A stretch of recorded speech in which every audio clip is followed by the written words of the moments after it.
Hello friends, welcome back to our channel Needles and Threads. இன்னைக்கு நம்ம சேனல்ல பார்க்க போற வீடியோ என்னன்னா ஆரி பேசிக் ஸ்டிச்சஸ்ல பட்டன் ஹோல் ஸ்டிட்ச் எப்படி நம்ம போடுறதுன்னு தான் பார்க்க போறோம். சோ இது டோட்டலா பிகினர்ஸ்க்காக தான். சோ ஃபர்ஸ்ட் வந்து நான் இந்த மாதிரி ஒரு ரெண்டு லைன் வந்து டிரா பண்ணிக்கிறேன்.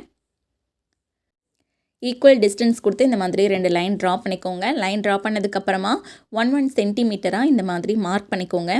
சோ வீடியோல காட்டுற மாதிரி ஸ்கேல் வச்சு 1 சென்டிமீட்டரா மார்க் பண்ணிக்கோங்க. each 1 centimeter space இருக்கிற மாதிரி பார்த்து மார்க் பண்ணிக்கோங்க. ஸோ ஃபர்ஸ்ட் நம்ம ஜரி த்ரெட் யூஸ் பண்ணி ஸ்டிச் பண்ண போகிறோம். ஃபஸ்ட் இந்த பாயிண்ட்லேருந்து ஸ்டார்ட் பண்ணுறேன். ஃபஸ்ட்டு ஒரு செயின் எடுத்துட்டு பக்கத்துலேயே ஒரு குட்டி லாக் ஸ்டிச் ஒன்று போட்டுக்கோங்க. ஸ்டார்ட் பண்ணுறப்ப மட்டும் இந்த மாதிரி லாக் ஸ்டிச் ஒன்று போட்டுக்கோங்க.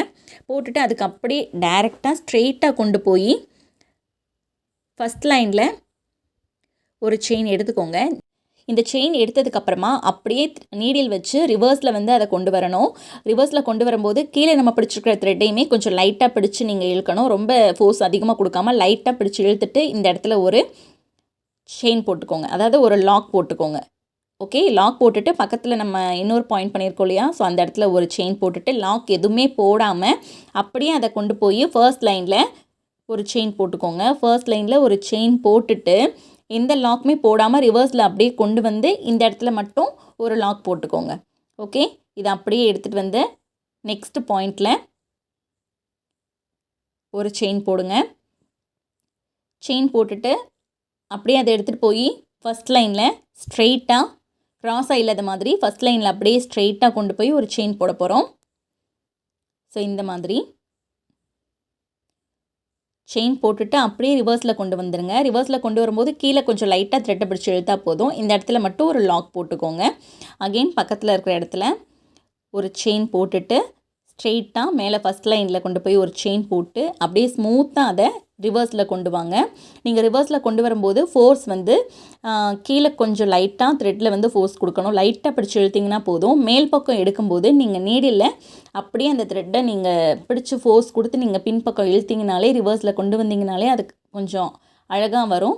ஸோ அந்த இடத்துல இருக்கக்கூடிய நாட்டு தான் நம்மளுக்கு ஒரு அந்த ஸ்டிச்சுக்கான ஒரு ஸ்ட்ரக்சர் கொண்டு வரும். ஸோ கரெக்டாக இந்த இடத்துல நம்ம போடுறோம் இல்லையா, அந்த இடத்துல ஒரு நாட் மாதிரி இருக்கும். ஸோ அங்கே கிடைக்கிற அந்த முடிச்சு தான் நம்மளுக்கு அந்த ஸ்டிச்சுக்கான ஸ்ட்ரக்சரு. ஸோ கொஞ்சம் ஸ்டார்டிங்கில் உங்களுக்கு கஷ்டமாக இருக்கிற மாதிரி இருக்கும். பட் வீடியோவை ப்ராப்பராக ஸ்கிப் பண்ணாமல் எப்படி நம்ம கை வந்து ரொட்டேஷன் பண்ணுறோம், எப்படி நம்ம நீடில் ரொட்டேஷன் பண்ணி த்ரெட்டை வந்து எப்படி ஃபோர்ஸ் கொடுத்து பேக்கில் ரிவர்ஸில் கொண்டு வர்றோம், எல்லாத்தையுமே மைன்யூட்டாக நீங்கள் வாட்ச் பண்ணணும் ஸ்டார்டிங்கில். ஸோ எல்லாத்தையுமே நீங்கள் மைன்யூட்டாக வாட்ச் பண்ணி ப்ராக்டிஸ் பண்ணி பாருங்கள். உங்களுக்கு ப்ராப்ளம் எதுவும் இல்லாமல் ஈஸியாக அந்த ஸ்டிச் வந்து போட முடியும். ஸோ இந்த இடத்துல முடித்ததுக்கப்புறமா எண்ட் நாட் போட்டுக்கலாம். சேம் ப்ரொசீஜர் ஃபாலோ பண்ணி 15 சென்டிமீட்டருக்கு லைன்ஸ் போட்டு அந்த லைன் மேலேயே நீங்கள் ப்ராக்டிஸ் பண்ணுங்கள். ஃபஸ்ட்டு ஒரு லைன் ஜரி த்ரெட் யூஸ் பண்ணி ப்ராக்டிஸ் பண்ணி முடிச்சுக்கோங்க. ஸோ ஸ்டிச் வந்து இந்த மாதிரி ஸ்மூத்தாக இருக்கணும். உங்களுக்கு த்ரெட் அங்கங்கே தூக்கிட்டு இருக்கக்கூடாது. முடிச்சு வந்து அந்த பாயிண்ட் பண்ணியிருக்கிற இடத்துல மட்டும்தான் இருக்கணும். ஸோ வேறு இடத்துல இருக்கக்கூடாது. ஓகேவா? இப்போ அகெயின் இதே ஸ்டிச் வந்து நான் உங்களுக்கு சில்க் த்ரெட்டில் போட்டு காட்டுறேன். ஃபஸ்ட்டு செகண்ட் லைன் கார்னர்லேருந்து ஒரு ஸ்டிச் எடுத்துகிட்டு பக்கத்தில் ஒரு குட்டி லாக் போட்டுக்கோங்க. நான் லாக் போடுறதுக்கு மறந்துட்டேன்.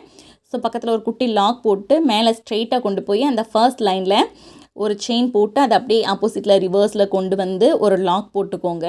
அகெயின் கொஞ்சம் ஸ்பேஸ் கொடுத்து பக்கத்தில் ஒரு செயின் போட்டுக்கோங்க. செயின் போட்டு அப்படியே அதுக்கு ஸ்ட்ரெயிட்டாக கொண்டு போய் ஒரு ஸ்டிச் போடுங்க. ஸ்டிச் போட்டு அப்படியே அதை ரிவர்ஸில் ஸ்மூத்தாக கொண்டு வாங்க. ஸ்மூத்தாக கொண்டு வந்து இந்த இடத்துல ஒரு லாக் போடுங்க. அகெயின் பக்கத்தில் கொஞ்சம் ஸ்பேஸ் கொடுத்து ஒரு ஸ்டிச் ஆப்போசிட்டில் ஃபர்ஸ்ட் லைனில் கொண்டு போய் ஒரு ஸ்டிச் அதை அப்படியே ரிவர்ஸில் ஸ்மூத்தாக கொண்டு வரீங்க. இந்த இடத்துல ஒரு லாக் பண்ணுறீங்க. ஸோ இதுதான் ப்ரொசீஜர் உங்களுக்கு. ஸோ நீங்கள் லாக் பண்ணுற இடத்துல வந்து உங்களுக்கு ஒரு முடிச்சு விழும் இல்லையா, ஸோ அதுதான் உங்களுக்கு அந்த ஸ்டிச்சுக்கான ஸ்ட்ரக்சரு. ஸோ அதை ஃபாலோ பண்ணிக்கோங்க. அந்த முடிச்சு வந்து கரெக்டாக அந்த இடத்துல மட்டும்தான் இருக்கணும். ஸோ உங்களுக்கு மேலே கீழே அப்படி இருக்கக்கூடாது. த்ரெட்டு வந்து அங்கே இங்கே தூக்கிட்டு இருக்கக்கூடாது. ஸோ பார்த்து ஸ்மூத்தாக ஹேண்டில் பண்ணுங்கள். ஃபஸ்ட்டு ஸ்டார்டிங்கில் கொஞ்சம் கஷ்டமாக இருக்கிற மாதிரி தெரியும். பட் உங்களோட ப்ராக்டிஸ் தான் மஸ்ட்டு. வீடியோவை எந்தளவுக்கு நீங்கள் கவனமாக வாட்ச் பண்ணி கிளியராக வந்து சொல்கிற நோட்ஸ் எல்லாம் ஃபாலோ பண்ணுறீங்களோ அந்தளவுக்கு உங்களுக்கு ஸ்டிச் ரொம்ப ஈஸியாக வரும். ஸோ சேம் ப்ரொசீஜர் ஃபாலோ பண்ணி ஃபுல்லாக உங்களுக்கு 15 சென்டிமீட்டர் லைன் ட்ரா பண்ணி இந்த லைனில் வந்து நீங்கள் கம்ப்ளீட் பண்ணுங்கள். ஃபுல்லாக முடிச்சதுக்கப்புறமா இந்த இடத்துல ஒரு எண்ட் நாட் கொடுத்து கம்ப்ளீட் பண்ணிடுங்க. ஓகேவா? இதுக்கு வேறு ஷேப்ஸ் எதுவும் கிடையாது. நீங்கள் 2 லைன் மட்டும் ப்ராக்டிஸ் பண்ணால் போதும். பட் லைன் ப்ராக்டிஸ் பண்ணி முடிச்சதுக்கப்புறமா பின்ட்ரெஸ்ட் ஆப்பில் போய் நீங்கள் சர்ச் பண்ணி பாருங்கள். பட்டன் ஹோல் ஸ்டிச்சுக்கான டிசைன் அப்படின்னு கொடுத்தீங்கன்னா உங்களுக்கு நிறைய டிசைன்ஸ் வந்து ரெஃபர் பண்ணும். ஸோ உங்களுக்கு பிடிச்ச டிசைன் ஏதாவது சூஸ் பண்ணி நீங்கள் ப்ராக்டிஸ் பண்ணி பாருங்கள். ஸோ ப்ராக்டிஸ் வந்து ரொம்ப முக்கியம்.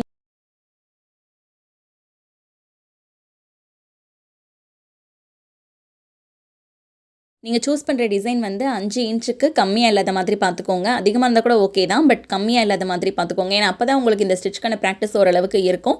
ஸோ கண்டிப்பாக ஓரளவுக்கு பெரிய டிசைனாக சூஸ் பண்ணிக்கோங்க. ரொம்ப பெருசாக இல்லாட்டியும் ஓரளவுக்கு பெரிய டிசைனாக இருக்கிற மாதிரி சூஸ் பண்ணிக்கோங்க. ஓகே, உங்களுக்கு இந்த வீடியோ யூஸ்ஃபுல்லாக இருந்ததுன்னா வீடியோவை லைக் பண்ணி ஷேர் பண்ணி சப்போர்ட் பண்ணுங்கள். அண்ட் இந்த மாதிரியான வீடியோஸ் நீங்கள் தொடர்ந்து பார்க்கணுன்னா சேனலை சப்ஸ்கிரைப் பண்ணி வச்சுக்கோங்க. கூடவே பக்கத்தில் இருக்க பெல் ஐக்கானை கிளிக் பண்ணி ஆல் என்ற பட்டனை ப்ரெஸ் பண்ணிக்கோங்க. அப்போ தான் நம்ம போடக்கூடிய வீடியோஸ் நெக்ஸ்ட்டு உங்களுக்கு நோட்டிஃபிகேஷன்ஸ் வரும். ஸோ வீடியோஸ் எதுவும் மிஸ் பண்ணாமல் நீங்கள் பார்க்க முடியும். தேங்க்ஸ் ஃபார் வாட்சிங்.